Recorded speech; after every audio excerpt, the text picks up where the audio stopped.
Bienvenidos al aula virtual de la Organización Iberoamericana de Seguridad. A continuación, presentamos el curso de Identificación de Peligros, Evaluación y Control de Riesgos IPER-C.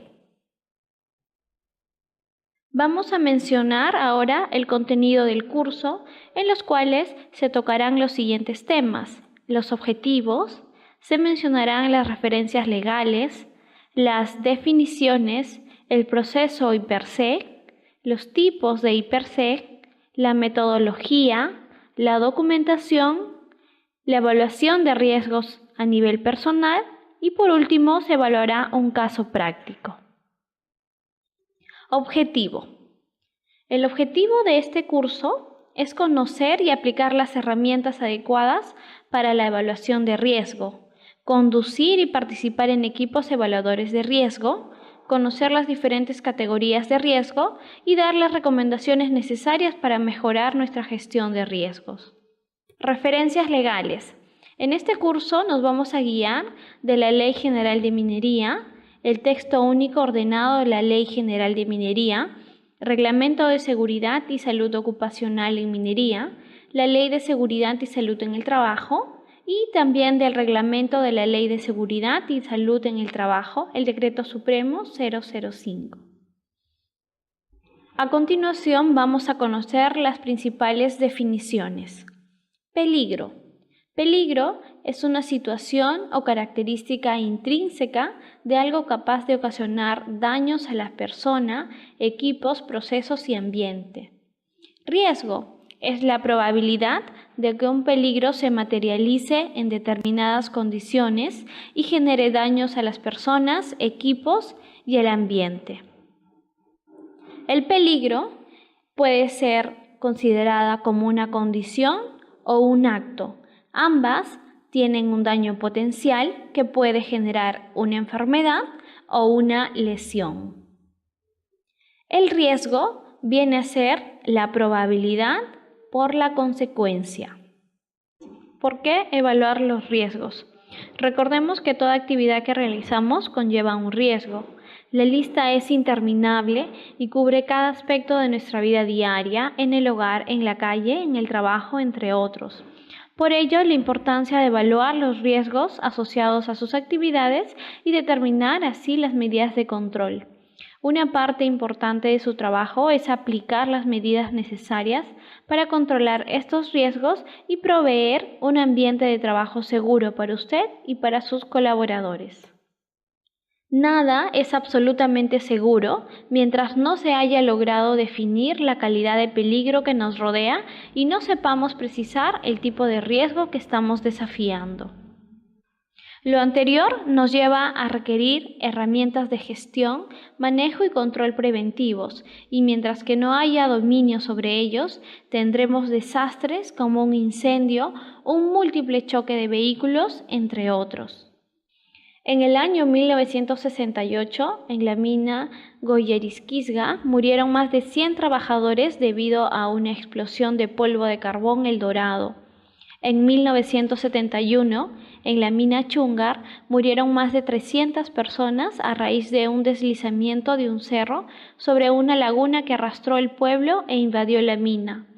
En 1998, en la mina Nimón, colapsó la laguna Naticocha e inundó las minas de Animón y Huarón, muriendo 6 trabajadores en Animón y paralizaron las operaciones de ambas minas. En el año 2000 se produjo un derrame de mercurio que afectó al pueblo de Choropampa y gran parte de sus habitantes al estar transportando este producto a la mina Yanacocha. En el año 2001 ocurrió la tragedia de Mesa Redonda, la cual provocó la muerte de más de 500 personas por un mal manejo de artefactos pirotécnicos. Y por último, en la discoteca Utopía en Lima murieron 33 personas. ¿Cree usted que estos desastres antes ya mencionados pudieron evitarse? Si fuese una respuesta positiva, ¿cómo? Pensemos, y sí, la respuesta sería implementando el IPER-C. Ahora vamos a conocer el proceso del IPER-C. Tenemos que primero realizar la identificación de peligros, y esto nos va a conllevar a dos acciones, que es el análisis de las probabilidades, que vendría a ser la frecuencia, y el análisis de las consecuencias, que viene a ser la severidad. Ambas van a evaluar los riesgos y según eso se hace una evaluación de medidas de control que van a buscar la reducción de riesgo y por último se hace una evaluación de riesgos residuales. La identificación de peligros. Para ello tenemos que recordar que el peligro se puede dividir en dos. Puede ser peligro potencial o peligro inminente. Para la realización de la identificación de peligros, tenemos que tener un conocimiento previo, es decir, conocimiento teórico y práctico. Tenemos que observar las actividades y procesos como las condiciones del trabajo y también tiene que haber un análisis de la organización teniendo en cuenta estas preguntas. ¿Qué fuentes de peligro existen en el área? ¿Qué cantidad y tipos de energía están presentes? ¿Están las energías bajo control? Recordemos que las energías pueden ser eléctrica, mecánica, química y solar. ¿Es el proceso de trabajo correcto? ¿Y cuáles son los escenarios de accidentes y qué medidas de control existen para prevenirlos? A continuación vamos a conocer los métodos de identificación de peligros, que pueden ser las inspecciones, investigación de accidentes, estadística de accidentes, las entrevistas, los análisis de trabajo seguro, las auditorías y la lista de verificación. Cuando se realice un trabajo, se tiene que preguntar lo siguiente: ¿qué es exactamente lo que tengo que hacer? ¿Con qué materiales voy a trabajar? ¿Qué equipos y herramientas voy a usar? ¿Cuándo realizaré el trabajo? ¿Cómo afectaría la actividad a realizar a las personas, equipos, materiales o ambientes? Peligros, blancos y barreras de seguridad. ¿Cuáles son las barreras de seguridad que tenemos que tener en nuestra empresa? Bueno, esas barreras vendrían a ser las políticas, los estándares de calidad, los procedimientos, las guardias que realicemos, el bloqueo y etiquetado, las inspecciones, el I+C y el checklist. A continuación podemos observar en este gráfico todos los elementos que sirven como medidas de control para un proceso de I+C. Para que pueda funcionar está el clima laboral, el liderazgo, el compromiso, nuestra conducta. Se encuentran también las auditorías, las inspecciones, las capacitaciones, también los procesos, la maquinaria, el medio ambiente, entre otros. A continuación podemos observar el siguiente gráfico que está incompleto a comparación del anterior, es decir, que si es que en nuestra empresa falta alguno de los peldaños como el liderazgo, como el conocimiento, como las capacitaciones, como los análisis de incidentes, eso de por sí ya va a conllevar un peligro y no va a servir de barreras de seguridad. La evaluación de riesgos. Para poder realizar una evaluación de riesgos, tenemos que recordar que el riesgo se clasifica en dos. Puede ser un riesgo por acción o puede ser riesgo por exposición. La evaluación de riesgos. Vamos a conocer las diferentes definiciones. Empezamos con las zonas de alto riesgo. Estas son áreas o ambientes de trabajo cuyas condiciones implican un alto potencial de daño grave a la salud o muerte del trabajador. Un trabajo de alto riesgo es aquella tarea cuya realización implica un alto potencial de daño grave a la salud o muerte del trabajador. La relación de actividades calificadas como de alto riesgo será establecida por el titular de la actividad minera y por la autoridad minera. Evaluación de riesgos. Es un proceso posterior a la identificación de los peligros que permite valorar el nivel, grado y gravedad de aquellos, proporcionando la información necesaria para que el titular de la actividad minera, las empresas contratistas, los trabajadores y los visitantes estén en condiciones de tomar una decisión apropiada sobre la oportunidad, prioridad y tipo de acciones preventivas que deben adoptar con la finalidad de eliminar la contingencia o la proximidad de un daño.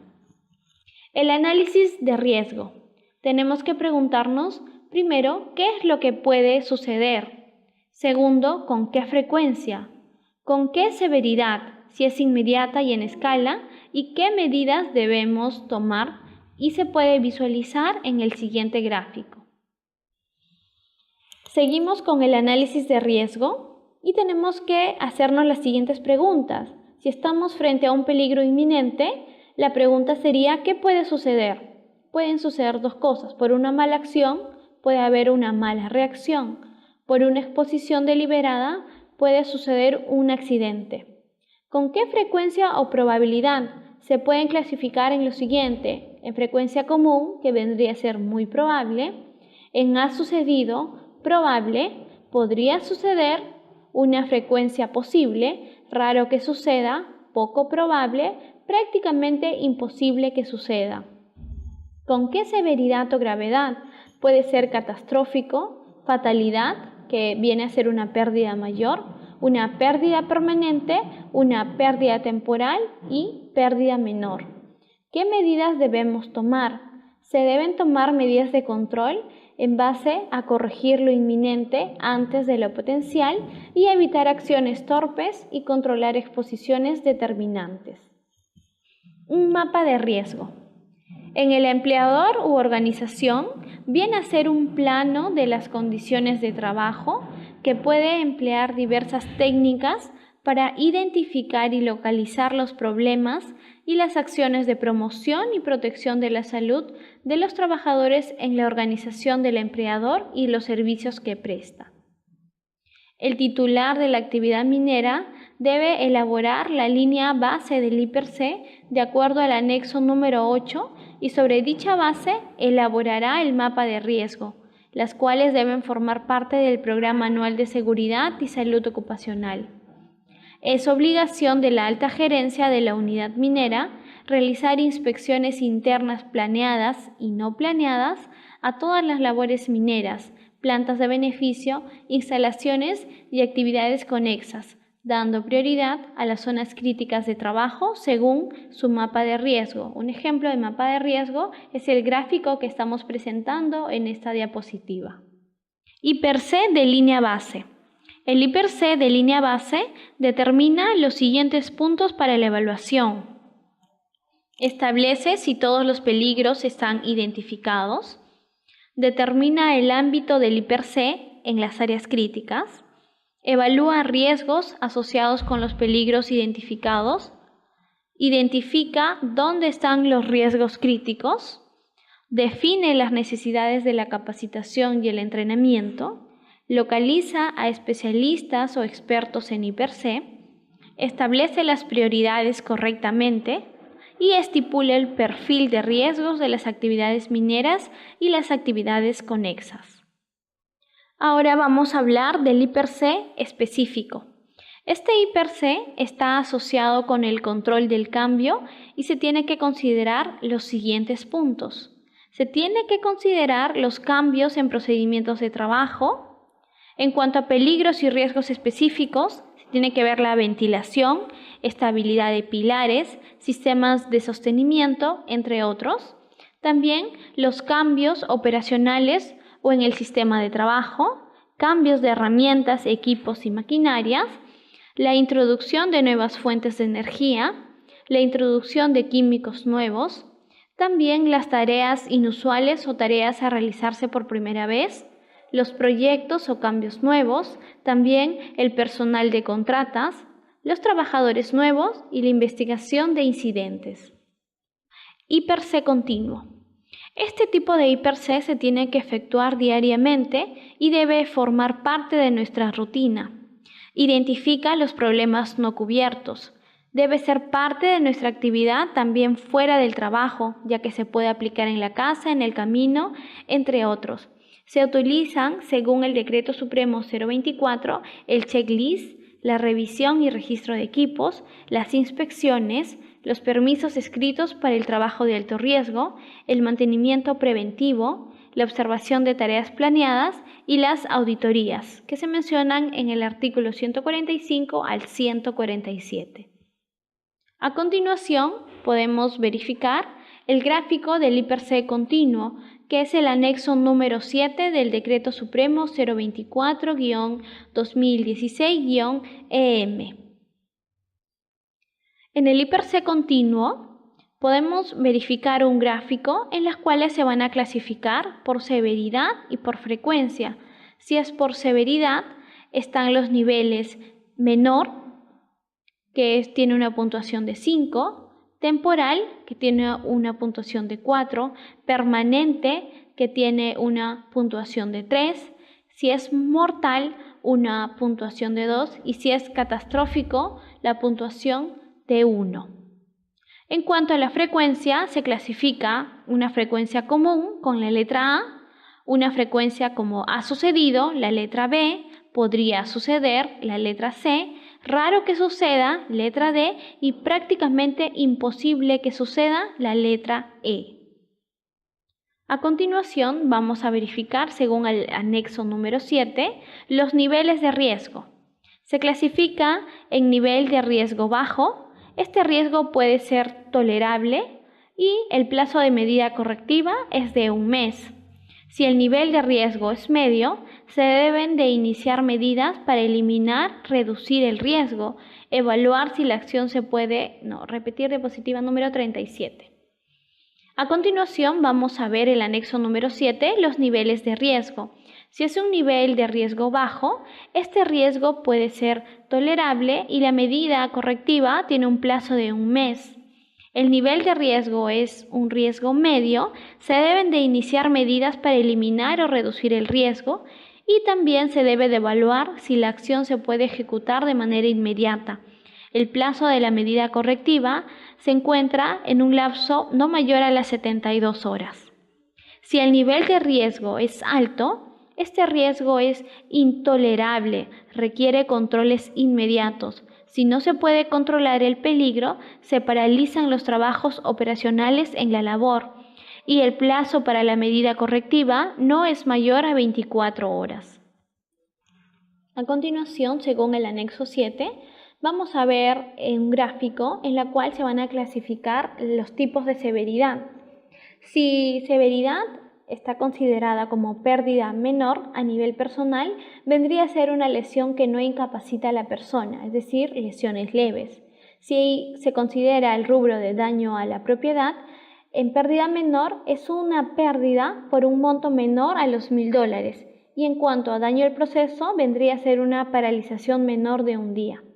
Si la severidad está clasificada como pérdida temporal, a nivel personal vendrían a ser lesiones que incapacitan a la persona temporalmente, como lesiones por posición ergonómica. En daño a la propiedad vendría a ser una pérdida por un monto mayor o igual a los $1.000 y menor a los $5.000. Si se encuentra en daño al proceso, vendría a ser una paralización de 1 día completo. Si la severidad está clasificada como pérdida permanente, a nivel personal vendrían a ser lesiones que incapacitan a la persona para su actividad normal de por vida, como las enfermedades ocupacionales avanzadas. En cuanto a daño a la propiedad, es una pérdida por un monto entre $5.001 y $10.000. En cuanto a daño al proceso, vendría a ser una paralización del proceso de más de 1 día hasta máximo de 1 semana. Si la severidad está considerada como mortal, a nivel personal vendría a ser el fallecimiento o el estado vegetal.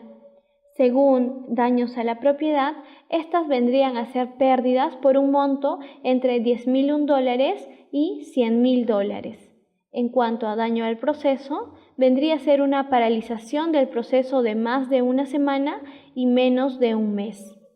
Si la severidad está considerada como catastrófico, a nivel personal tendrían que ser varias fatalidades o varias personas con lesiones permanentes.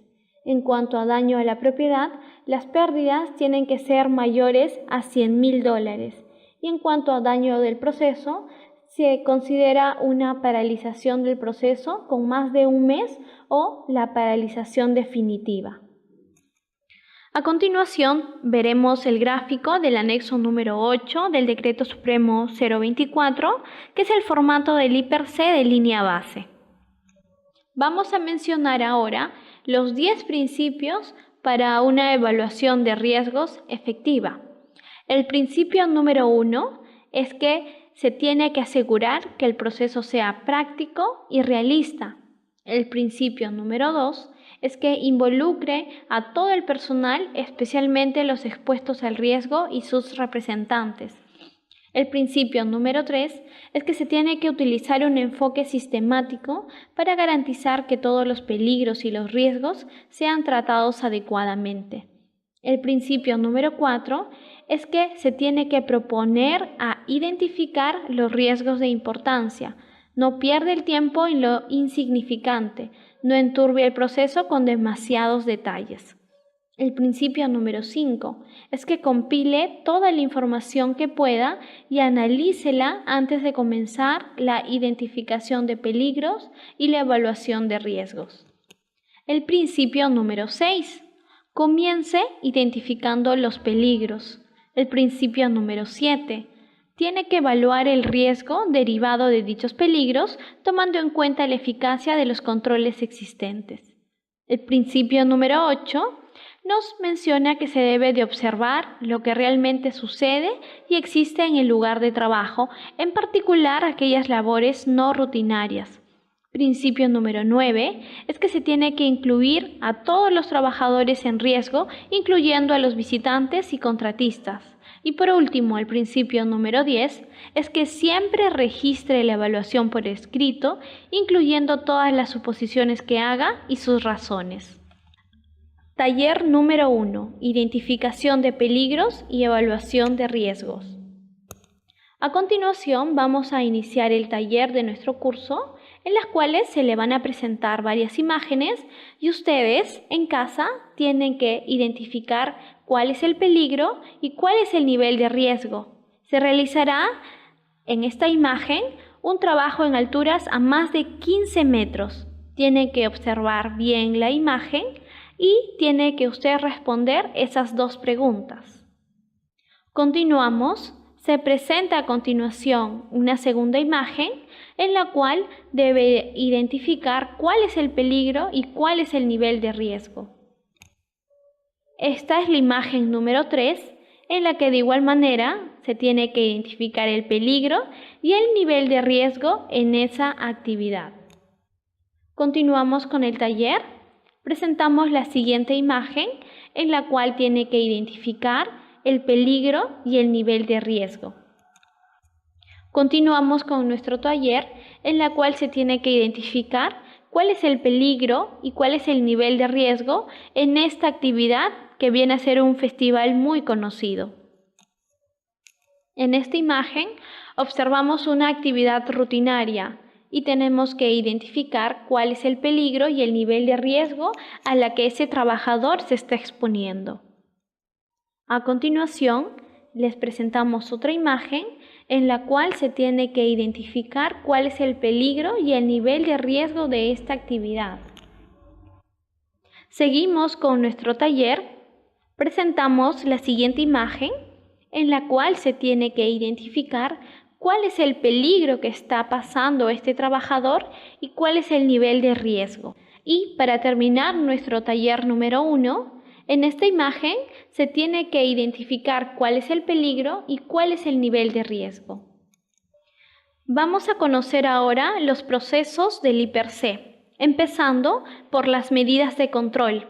Las medidas de control son acciones sistemáticamente desarrolladas e implementadas para evitar la ocurrencia de acontecimientos no deseados. También es la participación de todo el personal lideradas por quien da la orden. Error. Diapositiva número 53. A continuación vamos a conocer los procesos del IPER-C, empezando por las medidas de control. Las medidas de control son acciones sistemáticamente desarrolladas e implementadas para evitar la ocurrencia de acontecimientos no deseados.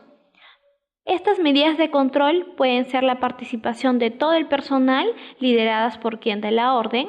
Se tiene que también en las medidas de control eliminar o controlar los riesgos en su origen, es decir, que se tiene que sustituir elementos por otros más seguros. Se tiene que priorizar la atención a los riesgos más altos y se tiene que considerar la gravedad de los riesgos y cuántos trabajadores serían afectados. Las medidas de control tienen que ser efectivas y perdurables en el tiempo. Tienen que ser comprendidas y aceptadas por el personal. Tienen que ser revisadas permanentemente y se tienen que introducir cambios y mejoras las que se pudieran repetir. Diapositiva número 54. Las medidas de control tienen que ser efectivas y perdurables en el tiempo. Tienen que ser comprendidas y aceptadas por el personal. Se tiene que revisar permanentemente e introducir los cambios y mejoras a que hubiera lugar. Se tiene que hacer seguimiento y monitoreo de la respuesta del personal de manera que estemos seguros de su efectividad. El Comité de Seguridad debe establecer la forma de control para que las medidas correctivas establecidas sean efectivas. Ahora vamos a conocer la jerarquía de controles. La preferencia de opciones de tratamiento se empieza por eliminación, luego sigue sustitución, control de ingeniería, control administrativo y el equipo de protección personal. Una de las medidas de control es la eliminación en la fuente, como podemos observar en el gráfico. Otra medida de control viene a ser la sustitución, como podemos observar el antes y después en el gráfico que se presenta en nuestra diapositiva. Otra medida de control es el control de ingeniería. Como podemos observar en el gráfico, no se ha realizado un buen control de ingeniería para esa empresa.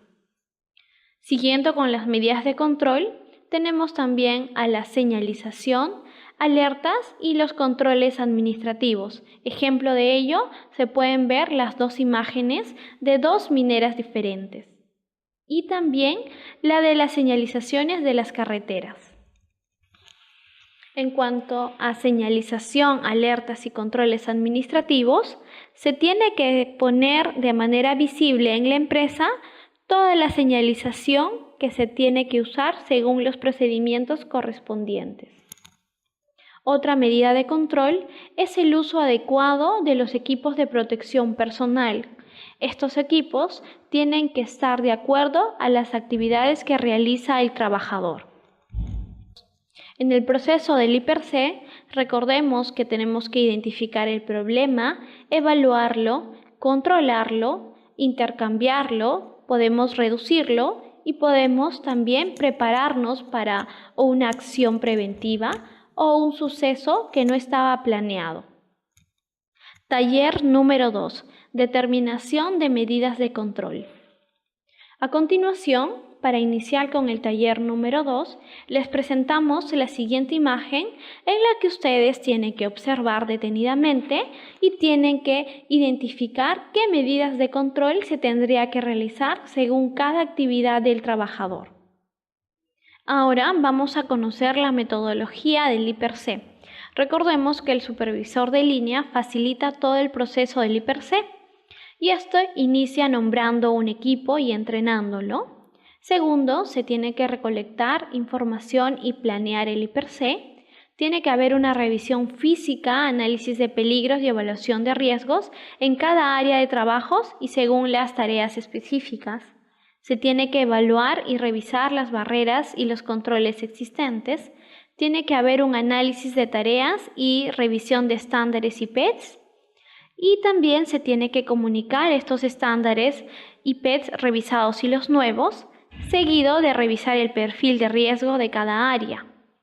A continuación, vamos a detallar cada uno de los pasos antes ya mencionados. El paso número 1, que vendría a ser nombrar un equipo y entrenarlos.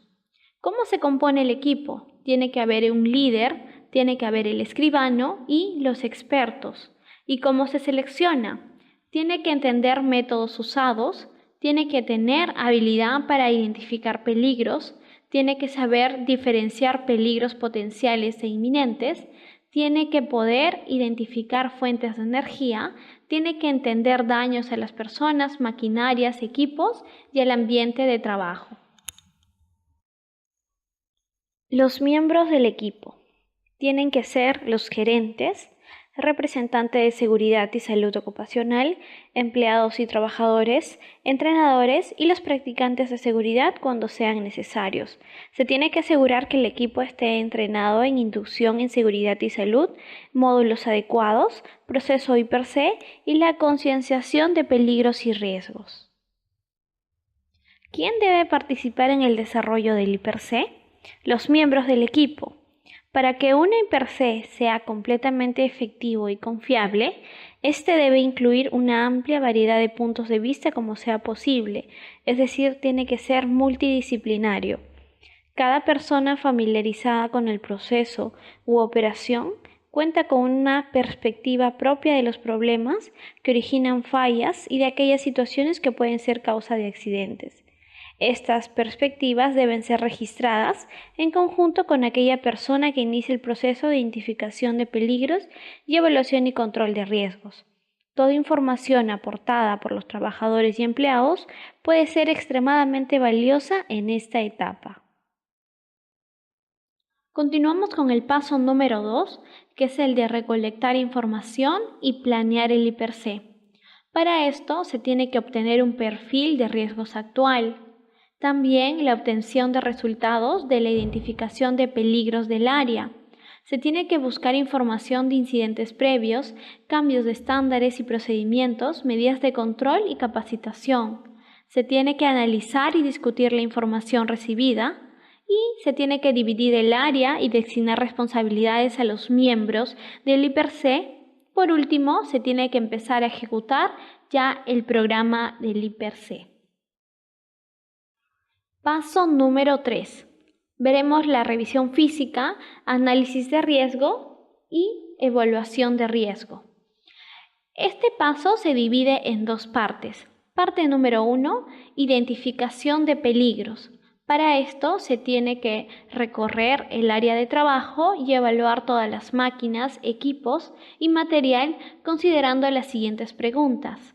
¿Qué energías están presentes y a cuáles están expuestas el personal? ¿Qué rutas siguen las energías? ¿Qué otros blancos están expuestos a las energías? ¿Qué tareas son efectuadas con qué máquinas, equipos y material? ¿Qué o quién puede ser dañado? ¿Cómo? ¿Cuándo? ¿Por qué y dónde?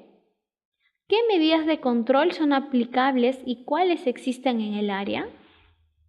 Continuamos con la parte número 2, que es la evaluación de riesgos. Para esto se tiene que evaluar los riesgos asociados a los peligros y a las energías inherentes. Se tiene que determinar también el nivel de riesgo, si tiene un nivel alto, medio o bajo. Paso número 4. Evaluar y revisar controles existentes. Para esto se usa la lista de peligros y se identifica los peligros con niveles de riesgo alto y medio.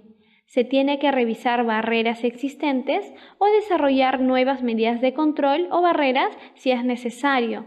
Para esto tiene que haber diseño, ingeniería o dispositivos de seguridad, señales, alarmas, letreros, demarcación y los controles administrativos. Continuamos viendo el paso número 5, que es analizar tareas y revisar estándares. Se tiene que ver la lista, todas las tareas de alto riesgo, las que incluyen peligros que podrían dar origen a altos niveles de riesgo. Se tiene que analizar las tareas de alto riesgo y se tiene que revisar los estándares y procedimientos para realizar un trabajo seguro. Paso número 6. Comunicar estándares revisados y nuevos. Tiene que discutir los estándares y procedimientos revisados con el personal involucrado. Tiene que ejecutar las observaciones de tareas aplicando los procedimientos nuevos o revisados. Tiene que reevaluar el perfil de riesgos. Tiene que actualizar el perfil de riesgos y enviarlo a la Gerencia de Seguridad y Salud Ocupacional. Muchos problemas se atribuyen a una pobre comunicación. Creí que él sabía, debieron haber leído la información, le dije y él me dijo que escuchó. Estos son los comentarios que se hacen cuando las cosas salen mal en el paso número 6, que es de comunicar los estándares revisados y los nuevos. Paso 7. Mejorar continuamente. Recuerda que nunca debes de parar de mejorar. El mejoramiento continuo es la mejor forma de asegurarnos el éxito futuro de nuestro negocio. La salud y seguridad deben ser parte de ese mejoramiento. Documentación de I+C. Los estudios I+C deben ser documentados para apoyar buenas decisiones de control de riesgos, para preservar resultados para revisiones de seguimientos y para preservar resultados para añadir a otras.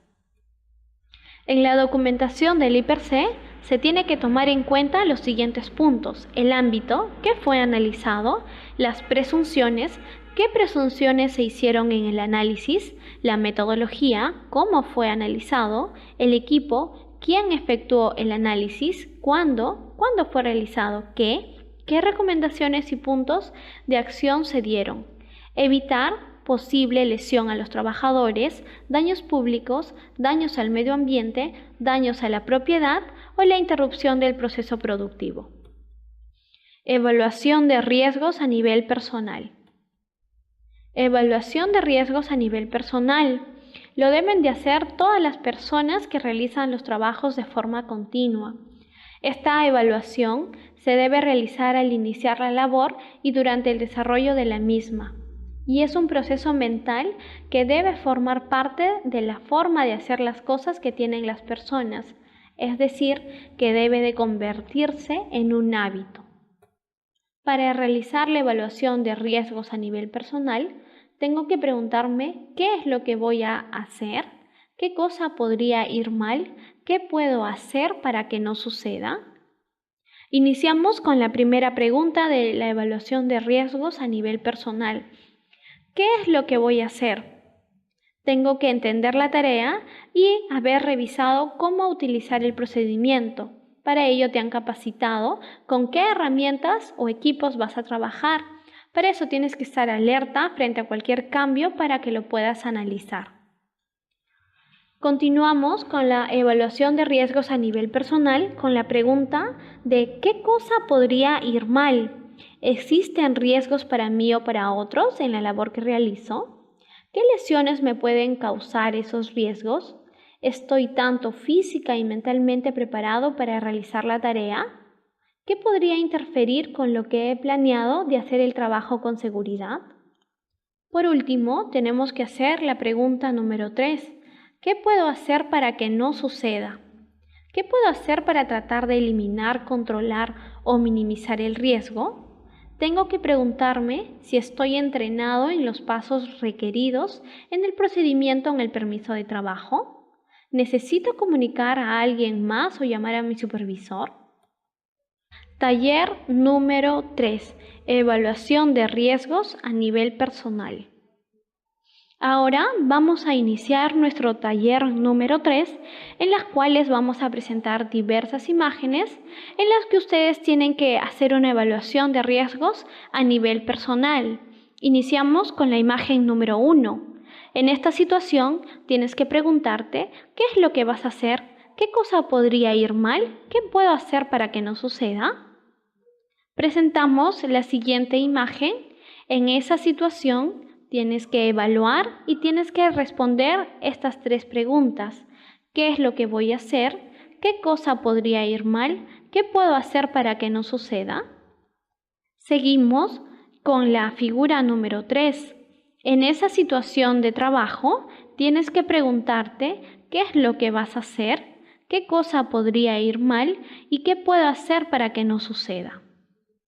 Seguimos con nuestro taller número 3, en la cual presentamos otra actividad diferente y tienes que ponerte en el lugar del trabajador y preguntarte qué es lo que vas a hacer, qué cosa podría ir mal y qué cosa podría hacer para que no suceda.